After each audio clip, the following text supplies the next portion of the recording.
Hello, friends. I watched a video several days ago, 4 or 5 days ago maybe, by Sadhguru, who's somebody that I've sort of been loosely following online. I find him kind of amazing. And the topic that or I don't even remember if it was the topic, but he mentioned something that felt like a very key insight about, it's a kind of direct principle of spiritual practice, but it's also just a life practice. And it also applies to me in some key ways. I think, basically what he says is, he breaks it down. He basically says, human potential is so powerful that we can create anything we can imagine. We can create anything we want. So what prevents us from doing that? Well, what Sadhguru described the other day was essentially our mind starts going one direction, and if it would just keep going that direction, it could manifest whatever it was imagining. But instead, it curves. It turns off course. Change. The mind changes.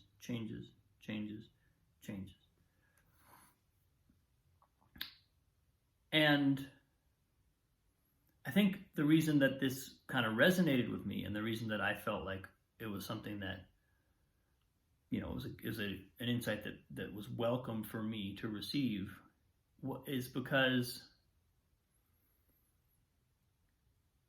I just see some of that in myself. I see some of that in my own behavior, in my own conduct. And it's interesting because it's like I know, meditation is the practice of continually coming back to one thing. And it's amazing how difficult that can be. It's amazing how the mind can just kind of run, and all the different changes that it makes. If I really watch my mind, it's acrobatics that are happening. And on one level, that speaks to a profound power of the mind. It speaks to a profound, just enormous capacity for processing and channeling energy and processing information. It also speaks to a kind of, it's almost like like a horse that is running without knowing where it's going.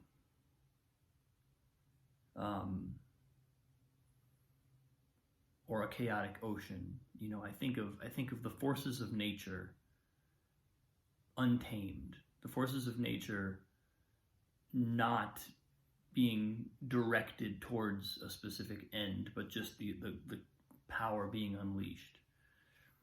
And I feel like one of humanity's potentials is to take that level of energy, take the level of energy of the ocean, and channel it towards something, towards some end.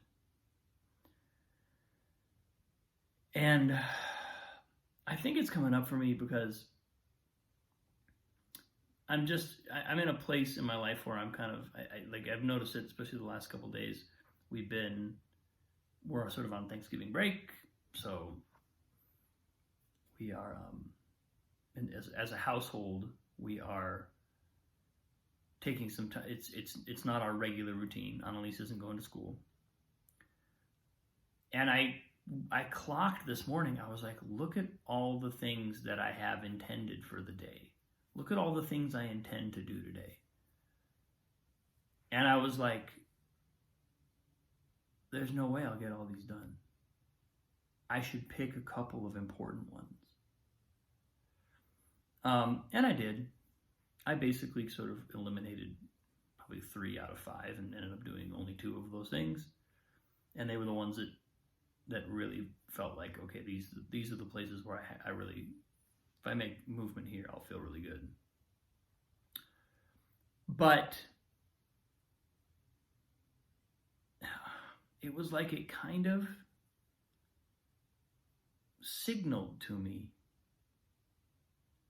how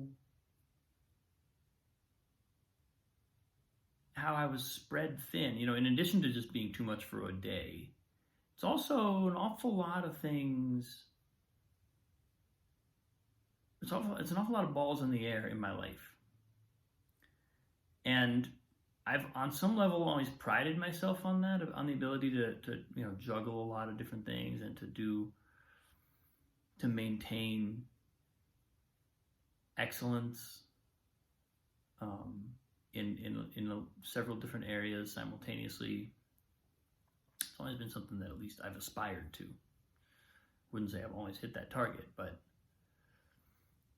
sometimes I have.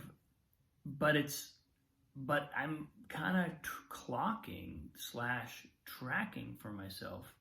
Hey, what if this is actually my mind not aligning and just going one direction? What if all this juggling is actually just a refusal to do what Sadhguru was talking about and align behind one thing and say, this is what I'm doing?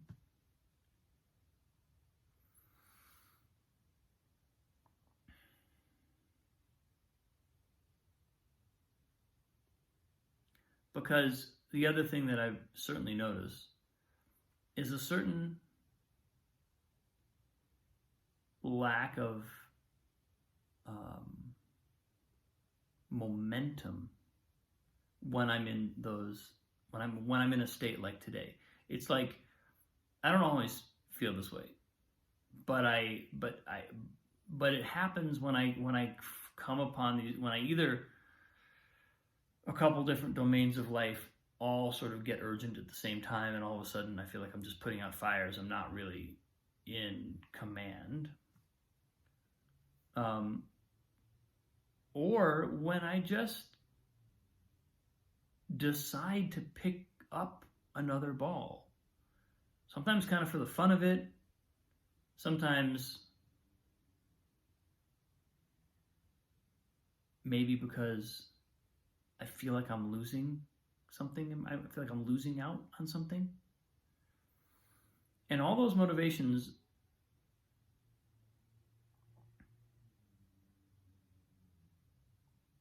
well, I think I'm just reevaluating them.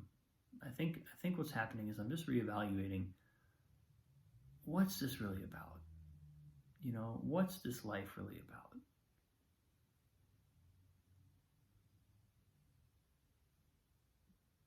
Because, our energy is ultimately limited. And, it was interesting using Madeline's exercise today of reflecting on something sad, both before I meditated and before I practiced piano. And it was really kind of amazing. It's like remembering that this is all temporary. Remembering that all of my relationships, the people I love most in the world, my family, everything is temporary. Really letting that in also has the effect of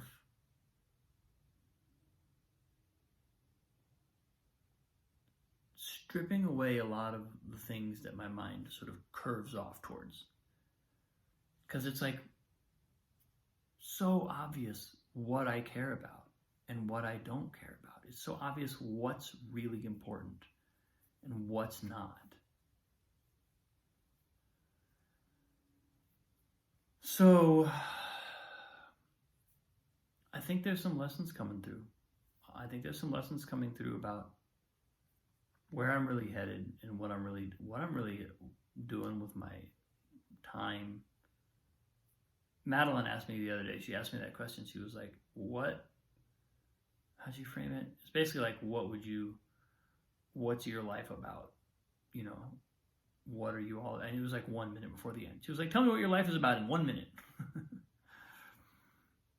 And I was like, well, it's about music,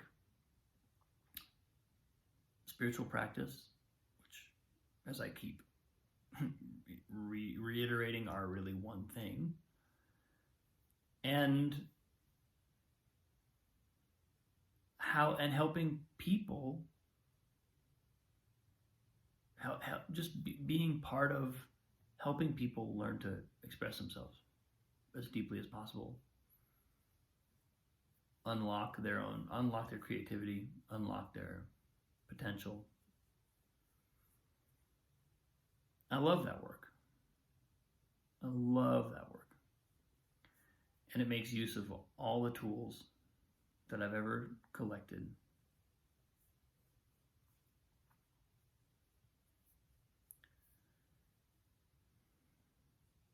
And, you know, so at various points when I feel myself being drawn into, you know, I've got myself committed to things that take a fair amount of time and attention, and that are not necessarily aligned with that. I mean, they're not out of alignment with that. They're just not focused on that. It's not the thrust of the focus. And maybe in some ways I can reframe those things to come more in touch with how they are actually in alignment with that. But I also am not interested in just kind of spin zoning myself and thereby avoiding the reckoning of, well, what really matters? What really matters? You know, letting myself hit the ground and ask that question and be serious about it and reflect on something sad before I answer it. Make sure that in the context of this kind of the inherently heartbrokenness of existence, what really matters. So, yeah, that's where I am today, people. This reflect on something sad exercise, man, will unpack you. Thanks for watching, folks. Mwah. So much love. I appreciate you. Have a wonderful day. I'll see you tomorrow.